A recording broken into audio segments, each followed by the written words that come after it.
மக்களையே ஏமாற்றி கொண்டாட்டம் போடுறீங்க. பொய்மை எப்போதும் ஓங்குவதும் இல்லை, உண்மை எப்போதும் தூங்குவதும் இல்லை. கண்ணை நம்பாதே.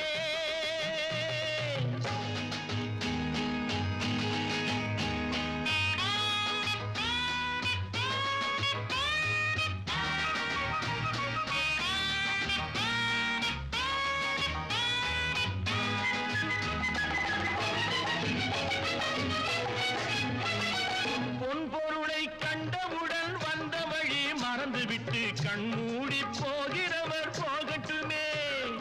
என் மனதை நான் அறிவேன், என் உறவை நான் மறவேன், எதுவான போதிலும் ஆகட்டுமே. நன்றி மறவாத நல்ல மனம் போதும், என்றும் அதுவே என் மூலதனம் ஆகும்.